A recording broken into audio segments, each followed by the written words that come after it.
하나님 말씀은 구약성경 민수기 13장 25절에서 33절까지입니다.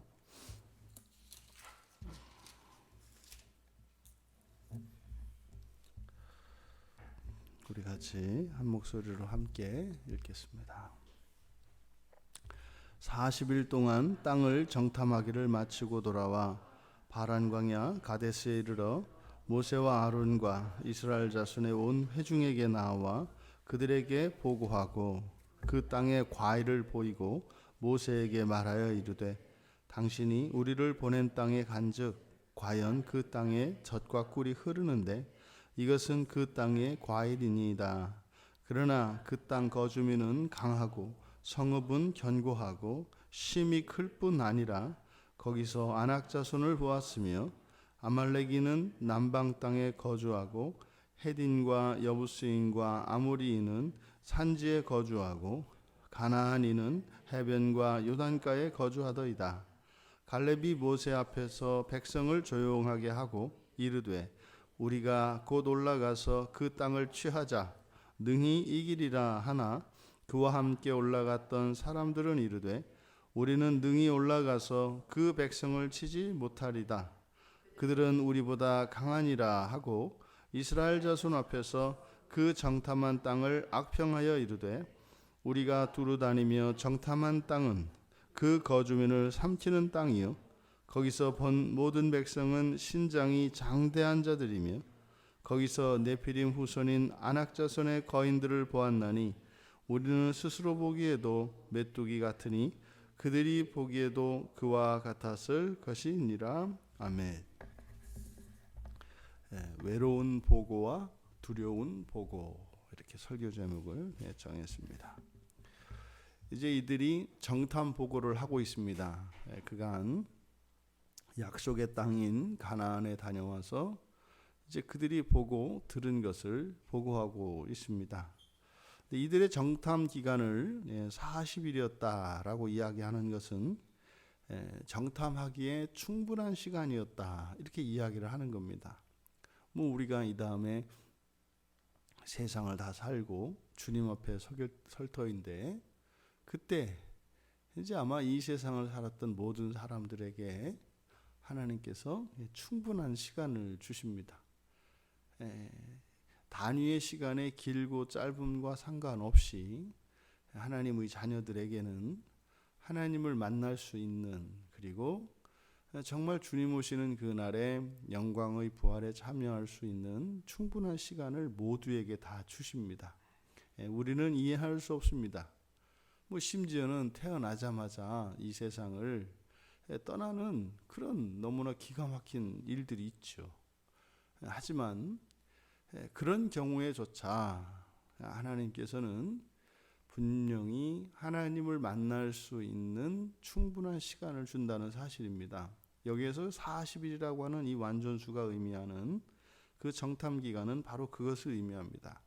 실제적으로 이 가나안 땅의 전체 그 대지를 살펴보면 남에서 북이 대략 이제 전체 못 쓰는 땅까지 다 합치면 대략 한 240km 정도 된다고 합니다. 남북으로. 그런데 이 남부 지방, 이 네게부라고 하는 이 남부 지방 대부분은 쓸모없는 그냥 이제 광야이기 때문에 거기가 대략 한 80km. 그래서 거기를 제하면은 대략 한 160km 정도 된다고 합니다. 그리고 동서로 그 폭은 저 북쪽은 좁고 아래쪽이 넓은데 거의 배 차이 납니다. 북단의 경계 지역은 대략 한 45km 정도 되고 남단은 한 85km 정도 된다고 합니다.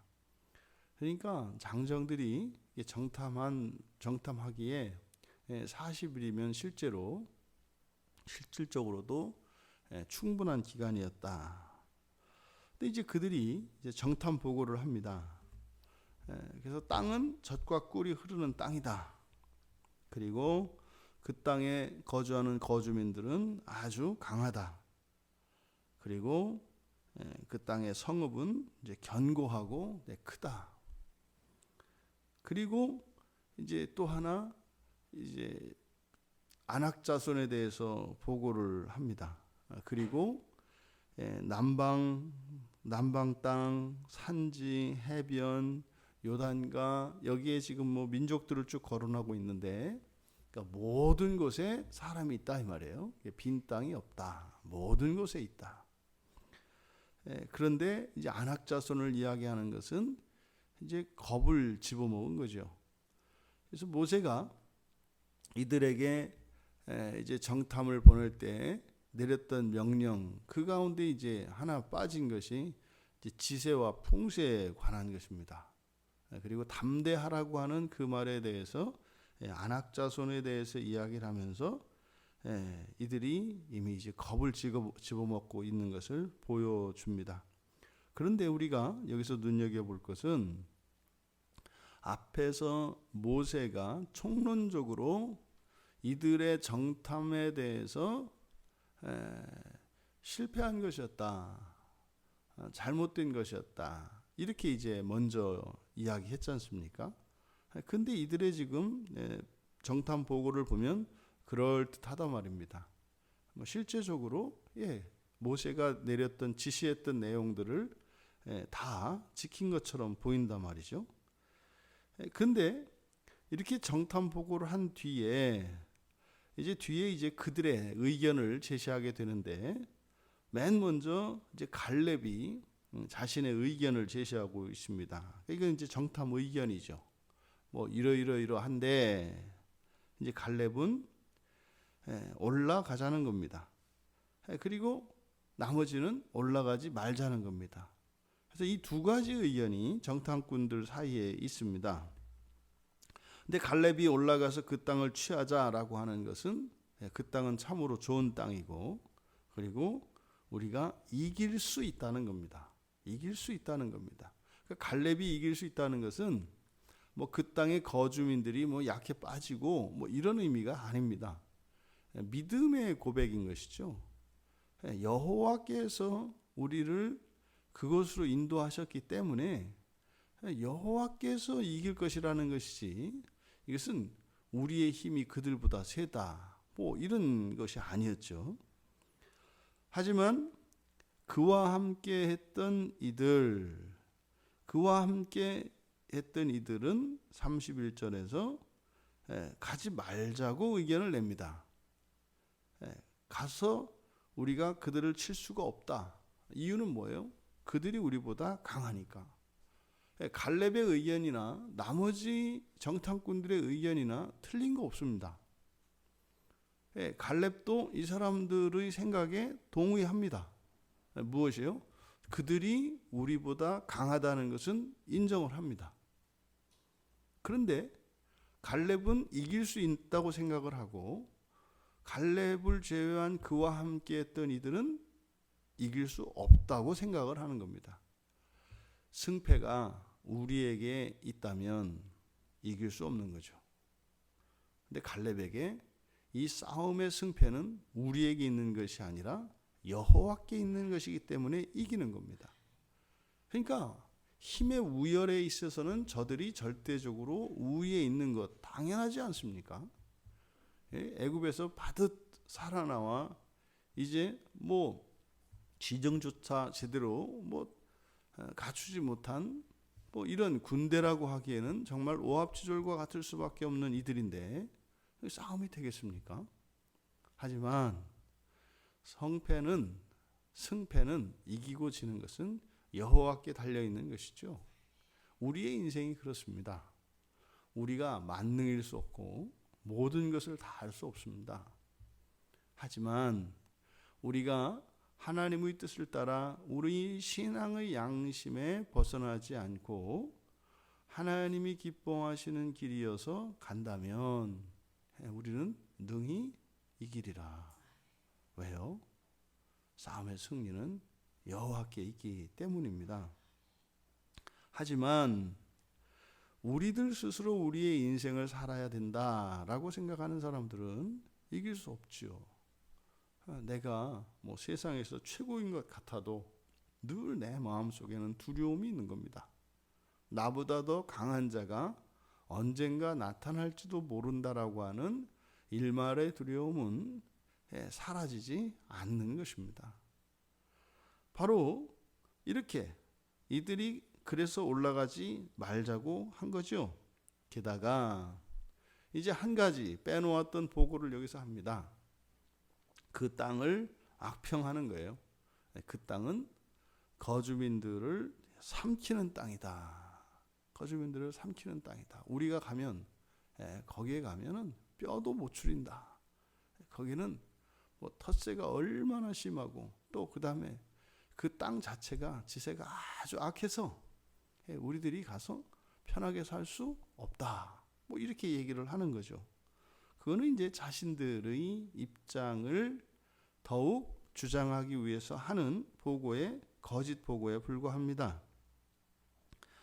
이들이 그 거주민들을 이제 신장이 장대한 자들이고 바로 안악자손 거인들도 있다. 심지어 자신들은 메뚜기 같다. 이렇게 이야기합니다. 이 메뚜기는 이들에게 있어서 아주 미천하고 또 심지어 하나님의 재앙으로 사용되는 아주 더러운 것입니다. 그러니까 자신들의 몰골이, 그러니까 자신들에 대한 자기 정체성이 얼마나 비참한가 보십시오. 여러분, 여기서 우리가 눈여겨보아야 하는 것은 지금 갈렙 혼자만 그 땅을 향하여 나가자 이길 수 있다라고 이야기하는 겁니다. 보통 우리가 이제 갈렙과 여호수아를 이야기하는데 지금 이 장면에서 여호수아는 침묵하고 있다는 사실을 우리가 눈여겨보아야 합니다. 여호수아는 아무 말하고 있지 않습니다. 그냥 침묵하고 있을 뿐입니다. 근데 여호수아의 의견도 나머지 사람들의 의견과 같았다는 거죠. 그래서 그와 함께 동행했던 이들, 그와 함께 올라갔던 모든 사람들의 의견이 같았다고 지금 보고하고 있거든요. 그럼 여기서 갈렙의 입장과 나머지 갈렙과 함께 했던 이들의 입장을 우리가 생각해 볼 수 있을 것입니다.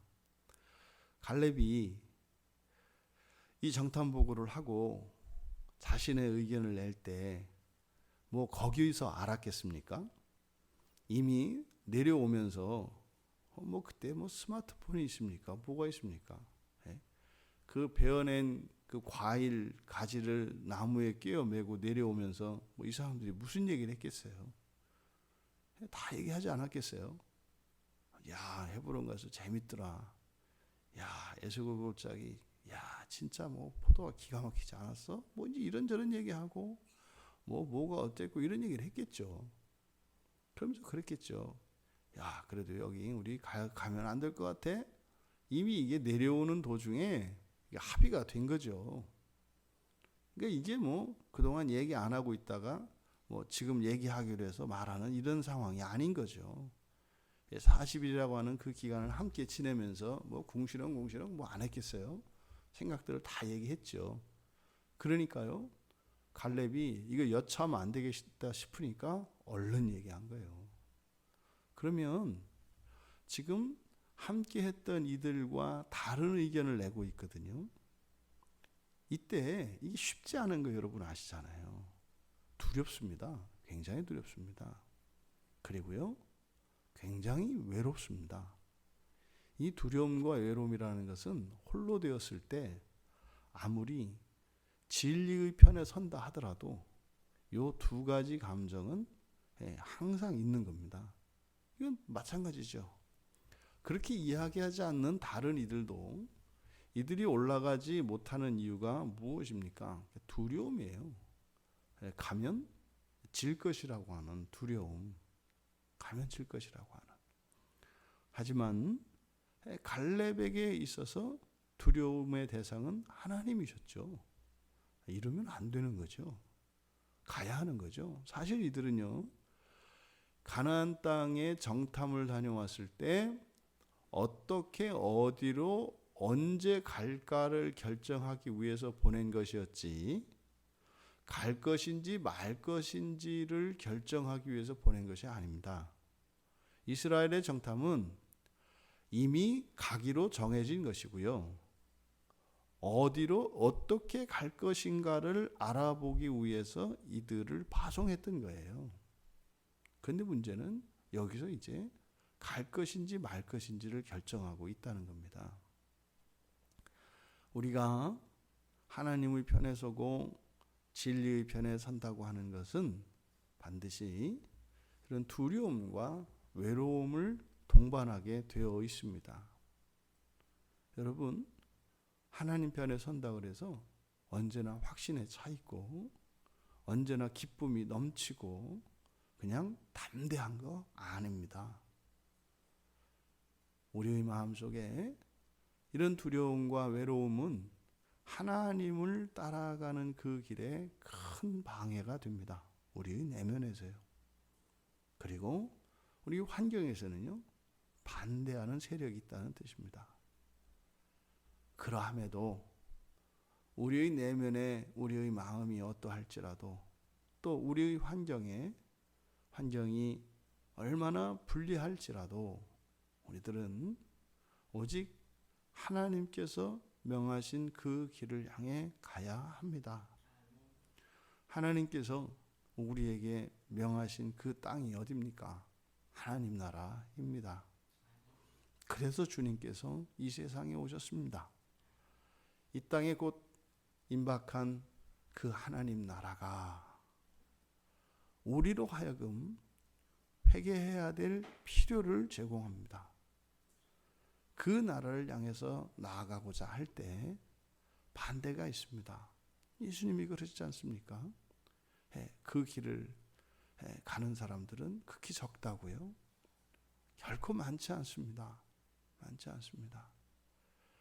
우리가 이 정탐꾼의 이 보고에서 배울 수 있는 그 의견, 교훈은 바로 우리를 위하여 예비하신 그 나라를 향해 인도하시는 하나님을 절대적으로 신뢰하고 오직 선하신 하나님의 말씀만을 따라 갈렙의 이런 홀로 독자적인 의견을 내었던 것과 같이 우리들이 그 나라를 향해서 가는 그 길이 맞다고 하는 확신 안에서 교회를 이루어갈 수 있게 되기를 바랍니다. 교회에서만큼은 그 길이 외롭고 두렵지 않아야 합니다. 교회 안에서 우리의 믿음을, 서로의 믿음을 통해서 자신의 믿음을 확인하고 하나님의 기뻐하시는 뜻을 따라 갈 수 있는 힘을 충전하고 그렇게 다시 한번 일주일을 살아가고 하는 그런 교회가 되어야 할 것입니다. 보고에는 외로운 보고와 두려운 보고가 있었습니다. 두려움에 쌓인 보고는 갈 수 없다고 합니다. 하지만 외로운 보고는 그 길을 따라가는 것입니다. 여러분, 오늘 하루 우리의 삶은 어찌 보면 외로운 인생길을 가게 될 것입니다. 외롭다고 하는 의미가 아무도 없다는 것이 아니죠. 주변에 있는 이들과 다른 생각을 가지고 다른 목표를 가지고 살아갈 것이라는 겁니다. 오늘 하루를 많은 사람들이 살아갑니다. 여러분과 함께하는 많은 주변에 있는 이들이 있습니다. 그들은 두려워하는 이들입니다. 우리는요, 두렵지 않은 이들이 아니라 외로운 사람들이라는 것을 기억하시기 바랍니다. 근데 그 외로움이 우리로 하여금 하나님을 의지하게 하고 오히려 우리들이 가는 이 길이 바른 길이라고 하는 확신을 가져다 주는 것입니다. 확신은 평안함에서 오지 않습니다. 외로움에서 옵니다. 그 외로움을 가지고 주님께서 인도하신 그 길을 따라가는 그 영광의 삶을 살아가시기를 주님의 이름으로 축복합니다. 존귀하신 하나님, 이 세상을 살아가는 인생길이 외로운 길인 것을 잊지 않게 하시고 교회에서만큼은 저희들의 외로움이 전혀 느껴지지 않는 거룩한 공동체가 되게 하여 주셔서 이 땅에 세우신 모든 교회가 외로운 이들이 주님과 함께 동행하며 주님께서 예배하신 그 땅을 향하여 순례의 길을 걸어갈 수 있는 거룩하고 복된 공동체가 다 되게 하여 주시고, 하루하루의 삶 속에서 이 세상의 삶의 외로움을 극복하며 오직 주님 한 분만 바라보는 복된 성도들 다 되게 하옵소서. 감사하며 예수님의 이름으로 기도하옵나이다. 아멘.